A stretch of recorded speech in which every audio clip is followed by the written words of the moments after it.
We're here outside the park tool stand at the Sea Otter Classic. Welcome to GMBN Tech.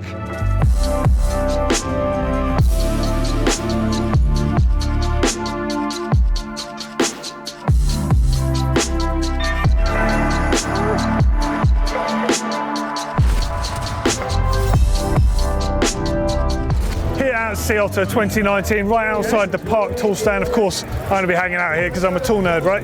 But check this out, this is really cool. So they've got loads of workstations set up here with all the park tools, and you can come here and fix your own bikes. If you're buying stuff at Sea Otter, you can use their facilities, which I think is really cool. And Calvin is on hand showing people how to use the tools correctly for people fixing their own bikes. That is awesome. So one of the coolest things about being at Sea Otter is you get to see some really bizarre prototypes floating around.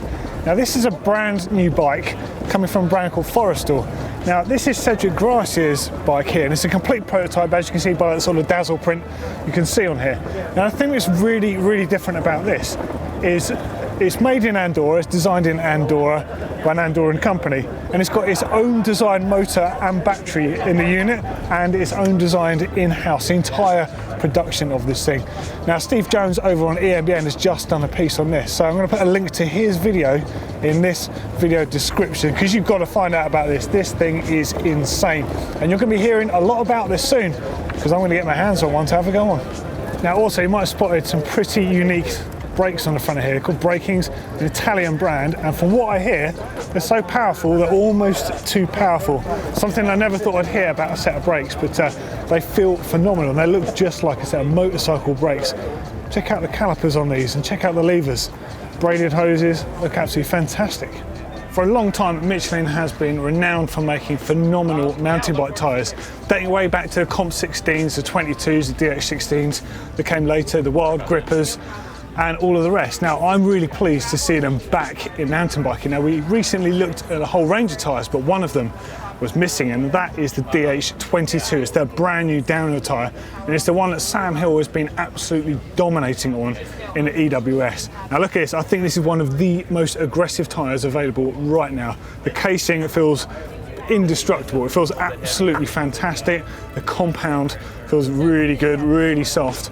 And just look at the pattern on that thing. That is just going to murder a downhill track. Love to have a go on these. I think it's going to be a really, really good tyre. Michelin are back. Great to see.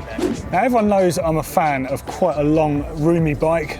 I'm quite a tall guy, tend to ride size XLs, and my Mega has got a reach of about 5'15", but Pole really are pushing the limits of how long a bike can be. And they're not just making a bike long in the front end, they're also balancing this with a long rear end on them. So they've got around 450mm out back, so that's a really long back end on them. And up front is massive, so they can get up to 530mm reach on their XL, 4 sizes available.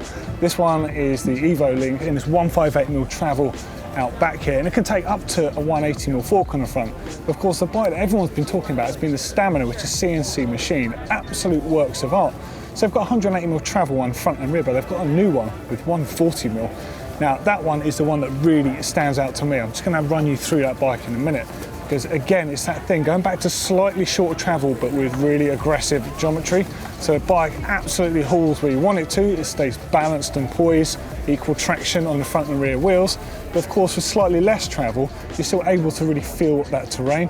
I think the longer travel bikes are amazing, and I'm not saying that people shouldn't ride those bikes, but you do have to push them so hard to get the best out of them. Whereas for most riders, myself included, running a slightly shorter travel bike, I think, can give you a better ride experience. Let's check that bike out now. Now this is the latest version of the Stamina. This is the 140mm travel version. So currently it's got 150 fork on the front here. Geometry is very similar to the other bikes out there. The reach varies from the size the size small, down to 440, and XL up to 520. That's still 5mm longer than my 160mm travel bike. So that's like a significantly big bike. But look at it, it's just an absolute work of art. The way it's manufactured, the way it's machined and like bonded together, it's like nothing else. I think these are absolutely amazing. Can't believe I've not had a go on one. I think I need to sort that out, don't I? I'm not sure if you remember, but last year at Sea Otter, I checked out RevGrips. They're the suspending grips that enable you to actually absorb vibration as you're riding. You can tune that with a series of shims. And I think they're still one of the most progressive products. It's really cool. But these guys have just come out with something new. So there's a Pro Series stem, available in 14, 50, 31.8, 3-degree rise. And it looks really, really trick. But it also has a couple of very cool features up its sleeve. Firstly, as you can see, it has a GoPro mount on the top here. You can use it for GoPro, you can use it for your Garmin or your riding computer, smartphone, a light in this case. And on the underneath, this one's got a bell in there. So the bell is super cool if you live somewhere with wildlife. Perhaps you need like a bear bell on your bike. And I have a plug system that stops the bell from vibrating while you're riding, so you can have it as an on or off mode. I think it's super trick. And check out the intricate machining to the way that's produced. Yeah, again, RevGrip surprised me with something new again. Really, really cool. You can never be too safe on a mountain bike, especially when you're barreling down the hills and you're likely at some point to have an accident. Now, safety is something that Bontrager take very, very carefully. Now, have a look at their new WaveCel technology. If I just take the inside of the helmet apart there, so you can see this is their brand new system they're developed to basically completely dissipate impacts around the head. Absolutely fantastic system. Look at that. Now, a couple of weeks ago on the GMBN Tech show, I did a piece on Guerrilla Gravity bikes, which is a brand that really jumped out to me as doing something very, very different. Now, this is the first time I've actually seen one of the bikes in the flesh, and I've got to tell you, it's got some really cool features that no one else is really paying attention to. Now, the first thing is the fact it's got really decent modern geometry, which of course I bat on about all the time. But the second thing is the fact that you can change virtually every aspect of what the bike can offer you as a customer, which that's gold really, if you're the sort of customer who likes to tweak and set their bikes up in different ways. And they do this by having some very special features on the frame. So the main front triangle is carbon, and that itself is made in a very unique way. We'll get to that in a second.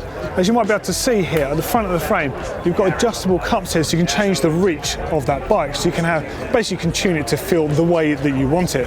And also, the front triangle of the frame is the same if you're having 27.5 or 29-inch wheels, and you just have a different lower cup to compensate for that. So effectively, you're getting two bikes in one straight away with two options of reach.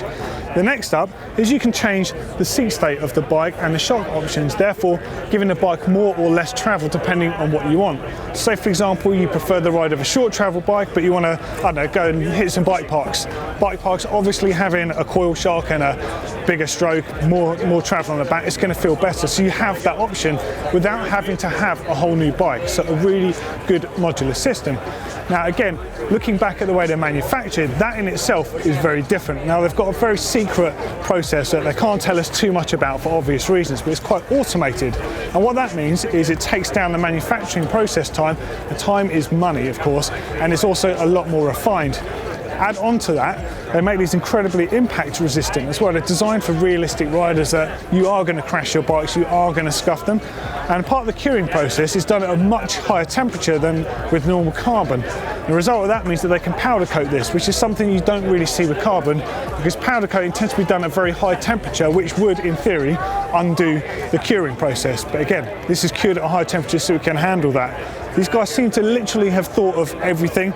And I'm just so impressed with what they can offer. So essentially there's 4 bikes in the range with different wheel sizes in different travels, but on any one of those you could change the wheel size you want to run, the geometry of the bike, how much travel it has. It really can set them up the way you like. Check them out, very cool company.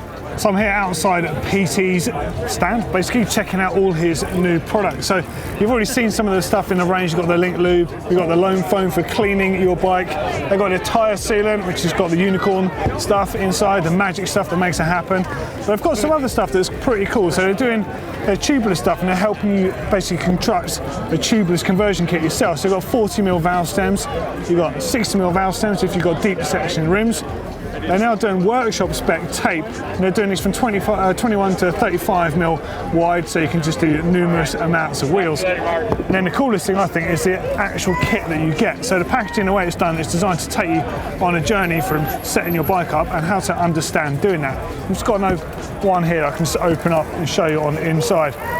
So as you can see, you get the valves on the inside, you get the rim tape, you get the little identification stickers, and you get your sealant.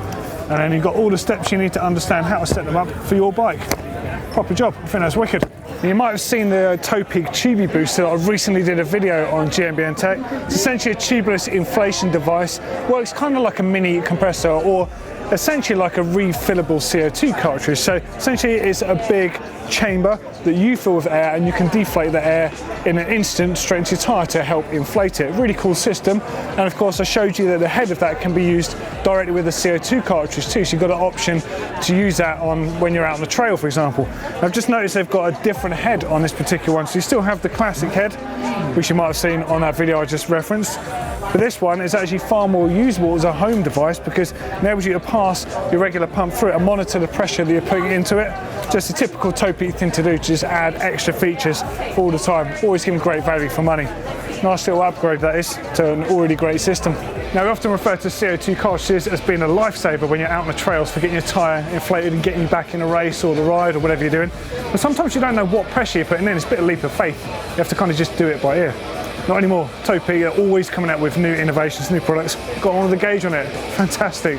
Something I never knew I needed. Now I need it.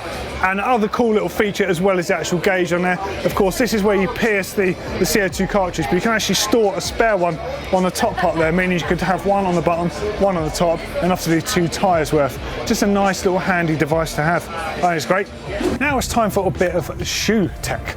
Now, you may well know Giant Bikes as being one of the biggest bike manufacturers in the world. You could say one of the most giant bike manufacturers in the world. In fact, their factory is enormous and they make bikes for a lot of other people, but they're now making an entire range of very specialist shoes. So I'm just going to run you through the features on a few of them here. So up the top here, we'll start with the cross-country race shoe. So this is the super high-end one, about $350 US, approximate price, carbon shank on the sole there. They've actually got like a twin bar system, so as well as retaining the stiffness at the front of the shoe, which is really important for pedaling, it actually enables it to flex slightly at the ankle, so it is conformative and comfortable. Uses a twin boa system on the top here.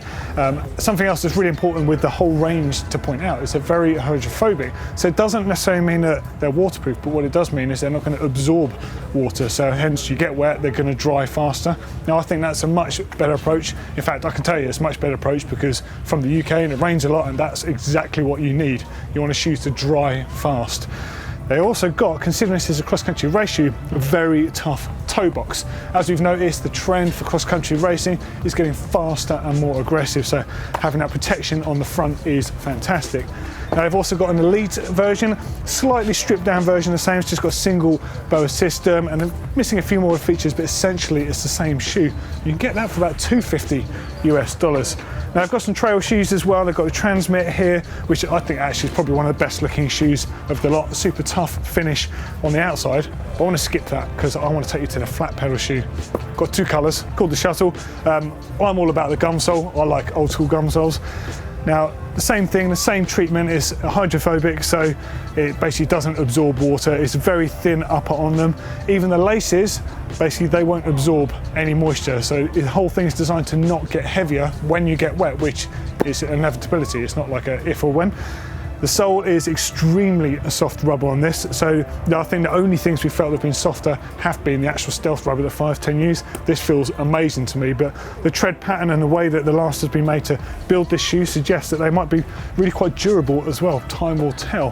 Very tough toe box on them, and something that's quite cool that this comes from, you see this a lot in skate shoes and Vans, is the sole itself isn't that thick. It hasn't got the padding in this.